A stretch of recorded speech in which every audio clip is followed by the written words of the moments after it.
Okay, well, this is the Suffolk rebuild part 4, and I've just toned out the cylinder with the honing tool that I got for £8 from the boot sale.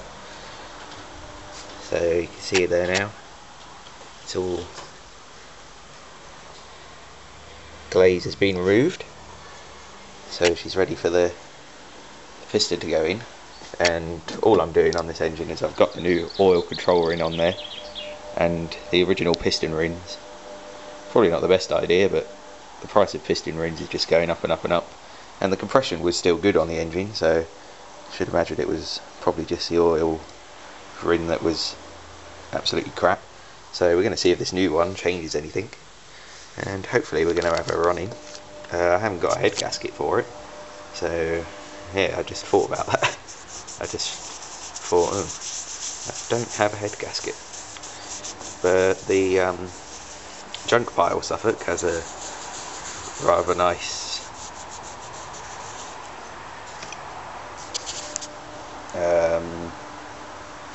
head gasket on it, a metal head gasket, and the junk pile is probably never going to run again, to be honest. It's pretty, well, whatever carburetor I put on it just doesn't want to run properly, and it just dies, so I don't know what the hell's going on. So I'm going to take the head gasket from that, and maybe we'll do something with that in the future. But I want to get this old one running. This was my first Suffolk, so hopefully we'll have this up and running pretty soon. Okay, well, the piston is in. Finally. Took some time.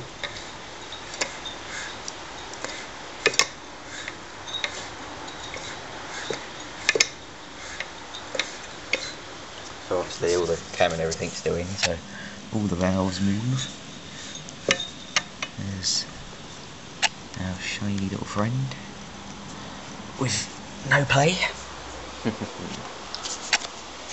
That's what I like to see, but I've noticed that there is some movement in the bearing.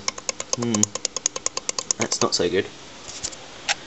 But oh well, that's just one of the reasons why I didn't spend that much. Well, I haven't spent anything actually rebuilding this at the moment. The oil control ring was from Hello 112100, so that's fitted in there now, so we're going to see how that performs, definitely.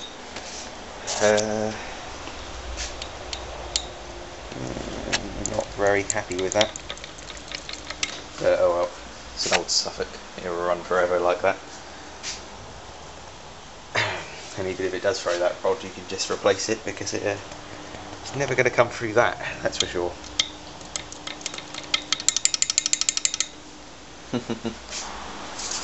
Okay, well, the little tags on the bottom of the connecting rod are both knocked over, so they should hold the bolts into place. So yeah, I think we're ready to start going ahead and potentially put the sump on. Let's just check the condition of that gasket. Hoping that I won't have to knock one up.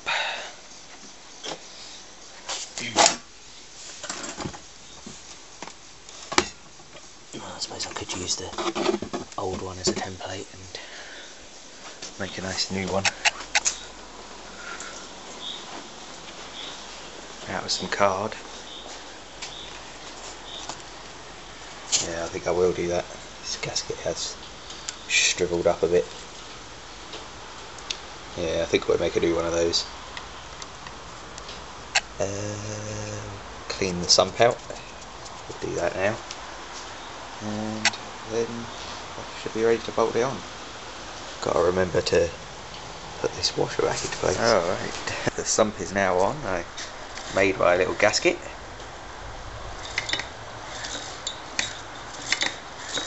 And I do believe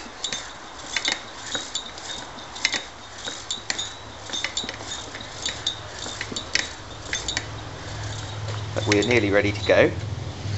I've put the junk pile Suffolk's recoil on there because I've got the recoil off of this one off of another one.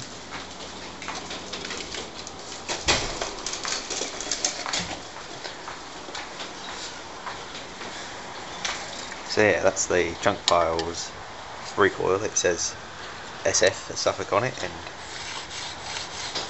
it retracts. Not quite fully, but oh well, good enough. That's the closest I can get it. I'll be faffing with it for ages. I suppose we should really check to make sure we got a spark or something.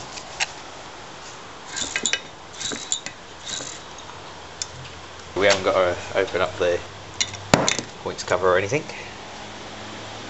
so that's good. It's managed to retain its spark for that whole length of time. So just got to remember that I've got to fill it up with oil. I've got oil down the bore. I put oil on the connecting rod and everything, so everything is oiled in there, ready for the start. Just got to put all the oil in there. I've got to bolt the exhaust on. Got to get the carburetor. I've put that on another Suffolk, so I have to get that back for now, so we can go ahead and start this one up. Not sure I'm going to try and remove the clutch. I've never really had a great deal of luck. Well, I have been able to remove one out of all the Suffolks I've got. That's not so great, but we're going to see what that oil control ring does. Hopefully she's not going to smoke, but we'll see. We're getting close now. I'm going to go into the shed and whip the head off the junk pile and get the gasket. Okay, we got the head gasket off the junk pile, Suffolk. So there it is. Should make us a good enough seal. So now we're going to bolt the cylinder head on. Well, the Suffolk is nearly all complete now.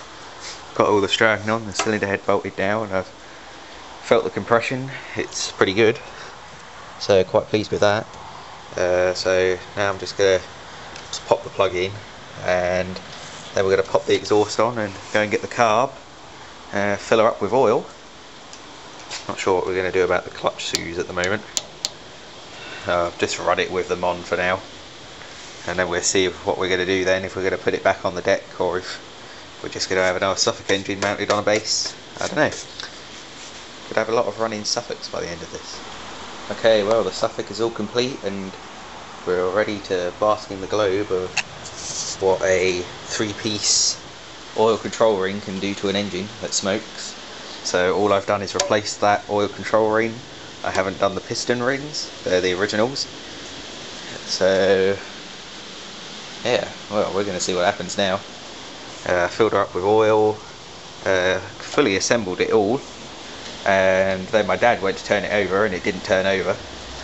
So I started to think, what the hell could that be, and I started checking things, and the culprit was this bolt here, which had been welded for the starter pulley. For some reason, although it had never catched it before, it was catching.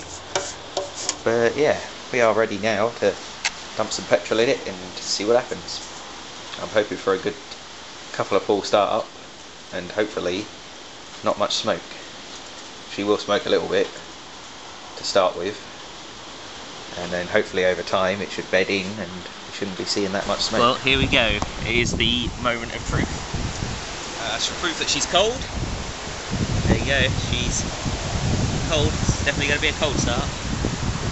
So she gonna go. She's choked, primed, carb is full.